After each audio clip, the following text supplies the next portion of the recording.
Anak-anak semuanya, selamat malam, salam sehat dan bugar untukmu.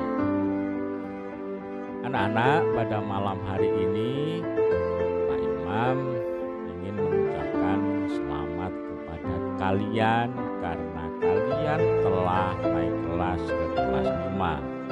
Nah, di kelas 5 ini anak-anak akan bertemu dengan Pak Imam, karena di kelas 5 Pak Imam akan menjadi wali kelas, ya. Wali kelas siapa? Wali kelas 5B, sedangkan wali kelas 5A adalah Pak Didi.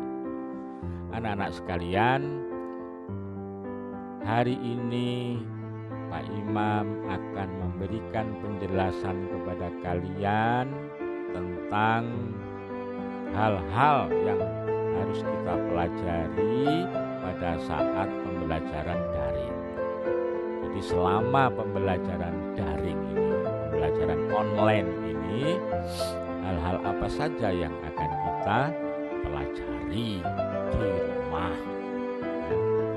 Nah, sebelum Pak Imam menjelaskan itu semuanya, tentu Pak Imam berharap bahwa anak-anak memang harus bersabar dulu tinggal di rumah, ya. Biasanya sekarang ini kita sudah bisa bertemu untuk melakukan proses pembelajaran, tetapi sekarang anak-anak dipaksa belajar di rumah melalui internet. Nah, anak-anak sekalian, yang ingin saya jelaskan bahwa selama pembelajaran online ini, ya, ada beberapa hal yang kita pelajari. Salah satunya adalah kita belajar tentang menentukan pokok-pokok pikiran dalam teks tulis atau lisan yang bertema COVID-19.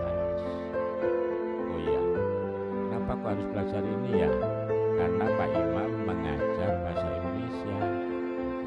Jadi yang kami sampaikan ini adalah berkaitan dengan pembelajaran bahasa Indonesia. Ulangi, jadi selama kita belajar bahasa Indonesia ini, hal yang kita pelajari ada 4 hal. Apa saja itu? Yaitu yang pertama adalah menentukan pokok-pokok pikiran dalam sebuah teks tulis atau lisan yang bertema COVID-19. Yang kedua, kita belajar tentang menulis resume teks tulis atau lisan yang bertema COVID-19. Yang ketiga, menceritakan resume secara lisan dengan bahasa Indonesia yang baik dan benar. Yang keempat, mengulas teks tulis atau lisan yang bertema COVID-19 secara kritis. Jadi kita memberikan komentar tentang teks tersebut. Mungkin ada yang bertanya, apa Pak yang dimaksud dengan resume itu? Resume itu artinya adalah ringkasan bacaan.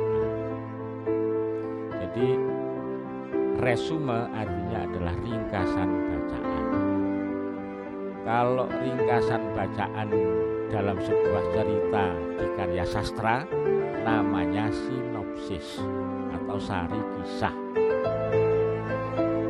Tapi kalau teksnya itu bukan teks sastra, namanya resume, ringkasan bacaan.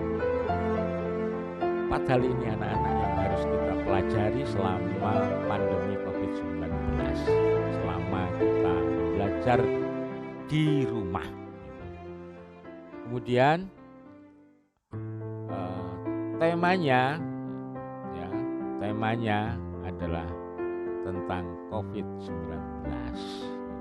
Materinya itu ya, materi materinya itu adalah tentang tema COVID-19. Mengapa Pak Imam memilih tema ini? Karena kondisinya, situasinya, keadaannya, masyarakat kita sedang mengalami pandemi COVID-19. Jadi biar anak-anak lebih paham, lebih tahu, lebih ngerti apa yang dimaksud dengan COVID-19 itu. Dari mana sumber belajarnya? Sumber belajarnya itu bisa dari mana-mana, ya. Satu, bisa bersumber dari internet sumber belajarnya. Yang nomor dua, bisa belajar dari koran, majalah, tabloid. Kemudian nomor tiga, sumber belajarnya bisa dari narasumber. Narasumber itu adalah orang yang mempunyai sejumlah informasi tentang COVID-19 dan dianggap orang itu ahli. Misalnya dokter spesialis, misalnya begitu, atau ahli pandemi gitu ya. Atau bisa juga kalau misalnya ada tetanggamu yang lebih ngerti tentang COVID-19, atau orang tuamu atau kakakmu yang ngerti tentang COVID-19, itu bisa dijadikan narasumber. Kemudian sumber belajar yang keempat itu adalah dari teman sebaya. Kemudian yang kelima, sumber belajar bisa diambil dari lingkungan. Misalnya yang diambil dari lingkungan itu misalnya begini contohnya, kamu menyaksikan peristiwa alun-alun sekelompok anak-anak ya, yang bergerombol tanpa masker. Nah itu kan juga bisa dijadikan sumber belajar. Peristiwa itu bisa dijadikan sumber belajar. Bisa juga dari perpustakaan anak-anak ya, jadi perpustakaan. Jadi kita bisa mencari informasi dari perpustakaan. Kemudian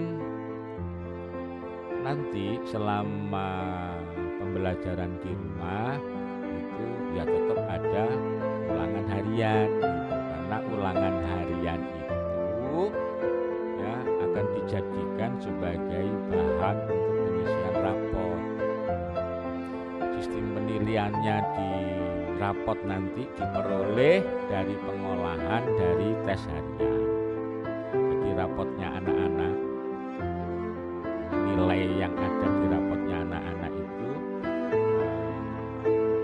diambil dari pengolahan tes harian, tes tengah semester, tes akhir semester, dan observasi karakter anak-anak setiap hari. Itu diolah ya, baru dimasukkan ke rapor. Kalau nilai-nilai itu setelah nilai-nilai ulangan harian, tengah semester, akhir semester, observasi karakter setiap hari itu setelah diolah jadi nilai. Nah nilainya itu dimasukkan ke rapor begitu. Nah kemudian anak-anak ada kriteria kenaikan kelas. Nah, Pak Imam perlu menyampaikan kriteria kenaikan kelas. Apa kriteria kenaikan kelas itu? Kriteria kenaikan kelas itu ada 3. Yang pertama adalah berkelakuan baik. Berkelakuan baik. Bagaimana sih kelakuan yang baik itu? Kelakuan yang baik itu ya seperti sikap jujur, disiplin, gotong royong, toleransi, religius, kemudian tolong menolong, kerja keras, mandiri, ya, kemudian santun dalam berbicara, itu dinamakan berkelakuan baik atau berkarakter baik. program pembelajaran selama semester 1 dan semester 2 secara aktif. Secara aktif itu artinya tidak bolosan. Nah, kalau sakit bagaimana? Kalau sakit ya boleh tidak masuk, asalkan kalian nanti mengirim surat kepada sekolah memberitahukan bahwa pada hari itu kamu tidak masuk sekolah karena sakit atau karena izin, nggak apa-apa. Tapi kalau tidak pakai surat ya nanti A dianggap bolos, nggak ada keterangan gitu ya, nggak ada keterangan. Yang ketiga adalah tidak ada muatan pelajaran, minimal 3 muatan pelajaran yang nilainya di bawah KKM. KKM-nya berapa? KKM kita itu 70. Ini contohnya nih. Misalnya pada saat rapotan kalian itu misalnya matematika, bahasa Indonesia, IPS itu nilaimu kurang dari 70. Nah, berarti ini kan ada 3 muatan pelajaran yang nilainya kurang dari 70. Ya kan? Yaitu tadi. Lah itu enggak naik ini nantinya. Jadi itu kriteria kenaikan kelasnya itu. Satu, saya ulangi lagi, anak bisa naik kelas apabila berkelakuan baik atau berkarakter baik dalam kehidupan sehari-hari. Yang kedua adalah mengikuti program pembelajaran selama semester 1 dan 2 secara aktif. Ya, gak bolosan ya.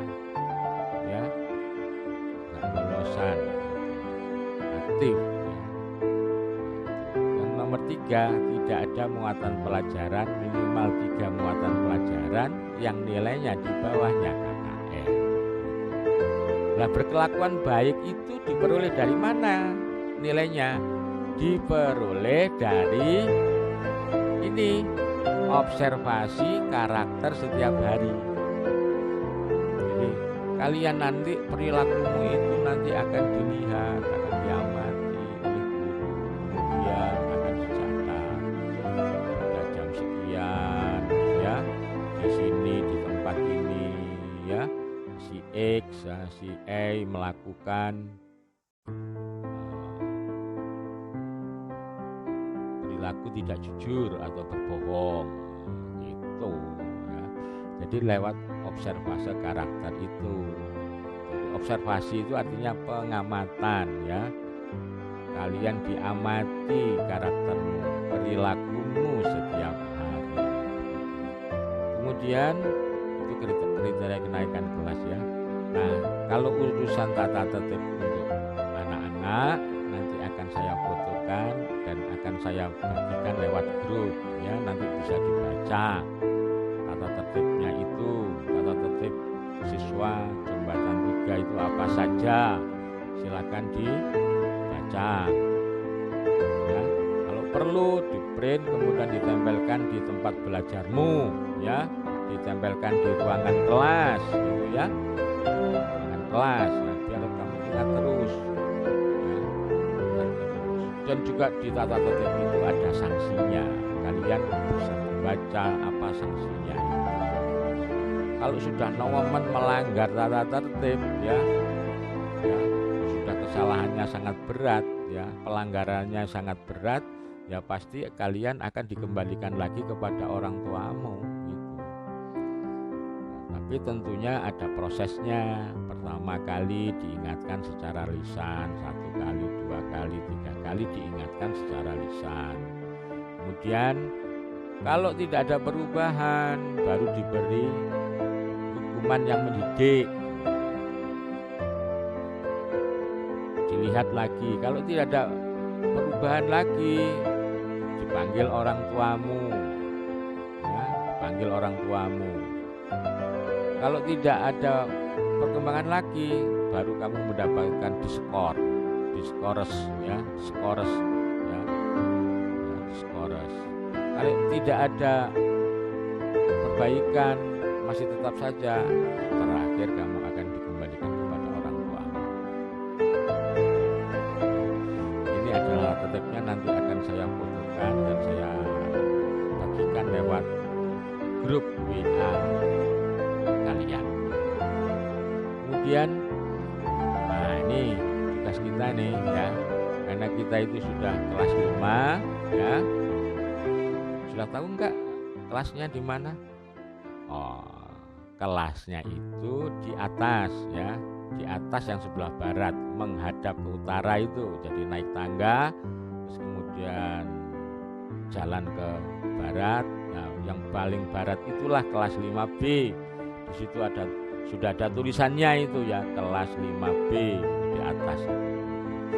Itu kelas 5B. Timurnya itu kelas 5A.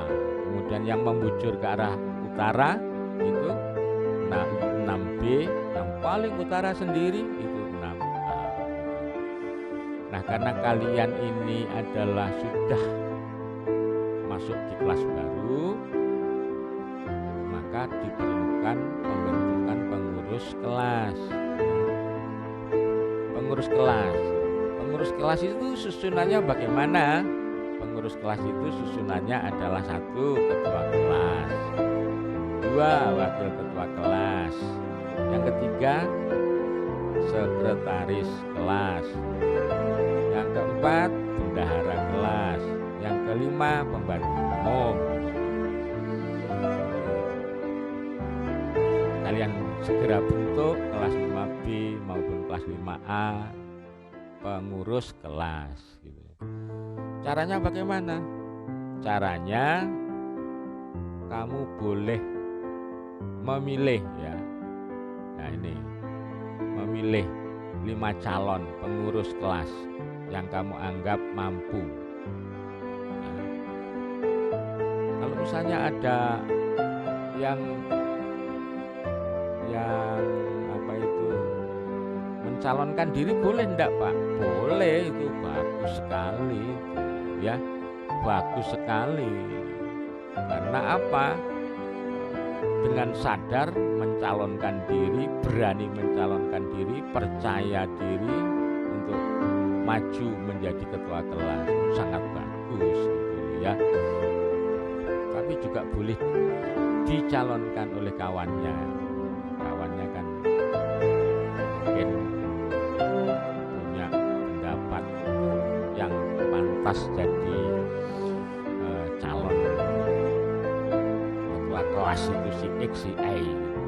5 saja, jadi tetapkan 5 calon ya. Cara menetapkannya bagaimana? Boleh kamu mendaftarkan diri, boleh kamu menunjuk calon. Jadi kamu boleh menunjuk calon ya. Misalnya si X menunjuk calon si Y untuk jadi ketua kelas ya. Nah, kemudian dari 5 calon ini anak-anak ya, beri kesempatan masing-masing calon itu untuk menjelaskan keinginannya atau gagasannya jika dia terpilih menjadi ketua kelas. Kesempatan untuk mengungkapkan keinginannya, mengungkapkan gagasannya jika terpilih menjadi ketua kelas. Bahasanya itu istilahnya apa? Kampanye ya. Bagaimana caranya? Kamu direkam. Jadi calon-calon yang jumlahnya 5 itu tadi membuat rekaman video. Nah, silahkan siapa yang mau video itu ya, boleh minta tolong kakakmu, orang tuamu ya, untuk video kamu di situ pidato ya. Teman-teman semuanya, selamat pagi. Perkenalkan, saya bernama Siti. Saya bermaksud untuk mencalonkan untuk menjadi ketua kelas. Jangan lupa pilihlah saya. Mengapa demikian? Karena kalau saya nanti seandainya diberi kepercayaan menjadi ketua kelas, maka akan saya lakukan beberapa kegiatan. Pertama, saya jamin kelas yang saya pimpin bersih, kedua misalnya, saya akan menjaga persahabatan, pertemanan dengan baik dan tidak ada perpecahan antar sesama teman. Nah, misalnya begitu dan seterusnya begitu ya. Nah, kalau sudah kamu rekam, kamu upload rekamanmu itu di grup WA-mu, di grup WA-mu, biar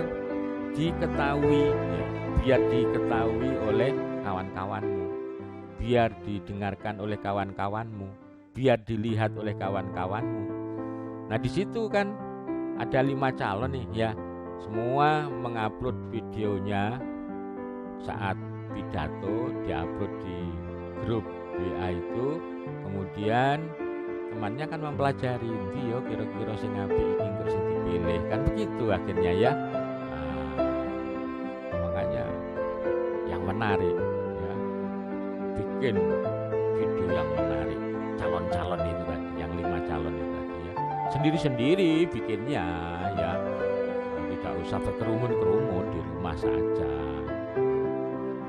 Nah, setelah itu, setelah teman-teman mempelajari rekaman videomu itu tadi yang isinya adalah mengkampanyekan dirimu sendiri itu tadi untuk supaya dicoblos atau dipilih oleh temanmu itu tadi, akhirnya selanjutnya dilakukan pemilihan.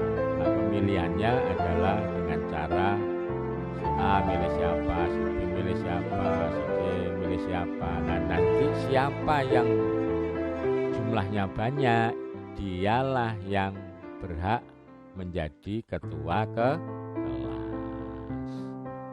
Jadi 5 itu misalnya si A itu suaranya paling banyak, misalnya 12 suara, berarti si B dapat 4 suara, si C 3 suara, si D 1 suara, yang lainnya nggak dapat, berarti sing jadi ya si A itu tadi ya, karena suaranya terbanyak gitu ya. Kemudian baru setelah terpilih jadi ketua kelas, maka selanjutnya beri kesempatan ketua kelas itu menyusun pengurus kelas. Jadi beri kesempatan ketua kelas menyusun siapa wakilnya, siapa sekretarisnya, siapa bendaharanya, siapa pembantu umumnya. Dan kamu harus menghormati, karena apa? Itu pilihan kan tadi ketua kelasnya, jadi dia berhak untuk menetapkan pembantunya yang jadi pengurus di kelas itu. Nah, terakhir ya, itu tadi memberi kesempatan ketua kelas terpilih untuk menyusun kepengurusan ke kelas. Begitu. Apa bisa anak-anak? Saya yakin kalian bisa gitu. Meskipun dari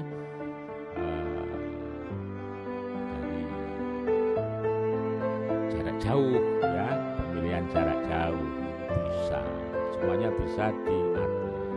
Caranya bagaimana? Silakan untuk didiskusikan. Biar apa? Kamu punya pengalaman ya, pengalaman berharga. Memilih ketua kelas dengan cara demokratis, lewat jarak jauh, lewat online. Itu supaya cepat ditetapkan siapa ketua kelasnya, siapa wakilnya, sekretaris, bendahara, dan pembantu umumnya siapa. Nah, begitulah anak-anak yang perlu kami sampaikan kepada kalian. Dan kalau kalian ada pertanyaan, silahkan bertanya lewat grup ya.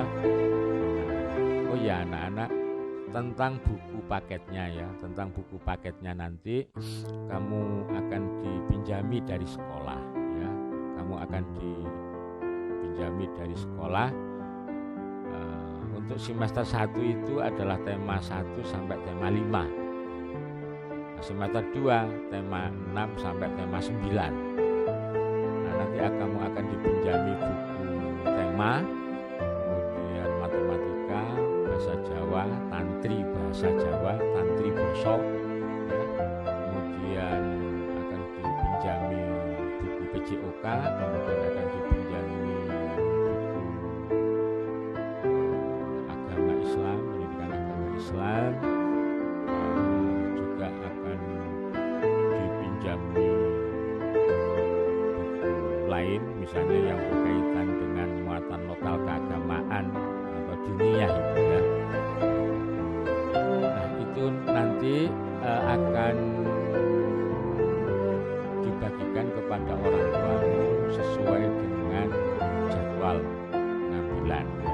Selama ini belum ada jadwal, nanti jadwalnya itu akan menyusul. Nah yang mengambil itu orang tuamu, sabar dulu ya. Tetapi nanti kalau lusa itu nanti akan saya kirim e-booknya tema 1, 2, 3, 4, 5 e-booknya lewat WA grup ya, akan saya kirim untuk buku tema itu. Nah, buku tema itu adalah nanti akan kita pelajari secara seksama semuanya saat kita masuk kelas. Kalau sudah langsung ya, kalau sudah daring sudah tidak ada, pembelajaran online tidak ada. Ini masih pembelajaran online anak-anak ya. Nah ini yang perlu kami sampaikan kepada kalian, dan tolong kalian perhatikan betul penjelasan dari Pak Guru dan pesan Pak Guru adalah sekarang kalian kelas 5 harus lebih baik dari kelas 4. Karena apa? Kalau tidak berbuat baik, itu namanya termasuk anak-anak yang rugi, tidak ada perkembangan ya. Jadi misalnya kalau dulu itu malas dan tidak bertanggung jawab terhadap tugas-tugas yang diberikan oleh Pak Guru, nah sekarang harus rajin mengerjakan. Kalau dulu misalnya sering terlambat, sekarang harus tidak boleh terlambat, harus lebih disiplin ya. Kalau dulu misalnya egois, mementingkan diri sendiri, sekarang tidak boleh lagi, sekarang harus belajar bergotong royong ya. Bergotong royong. Kalau dulu misalnya sholatnya itu belum jangkep 5 kali, misalnya masih gotang-gotang ya, sekarang harus sudah jangkep 5 kali, tidak boleh gotang-gotang ya. Pas 5 karena kalian sudah menginjak usia dewasa ya. Jadi karena itu belajar dengan baik, patuhi tata tertib sekolah, patuhi nasihat guru, patuhi nasihat orang tua, patuh kepada ayah bunda, bantu ayah bunda di rumah untuk meringankan pekerjaan di rumah, dan jangan lupa giat belajar. Demikian anak-anak yang bisa saya sampaikan, dan akan saya teruskan besok hari ketiga. Hari ketiga program pengenalan lingkungan sekolah akan lebih menarik. Apa itu? Masih saya rahasiakan. Akhirnya selamat belajar, salam sehat dan bahagia. Assalamualaikum warahmatullahi wabarakatuh. Selamat malam.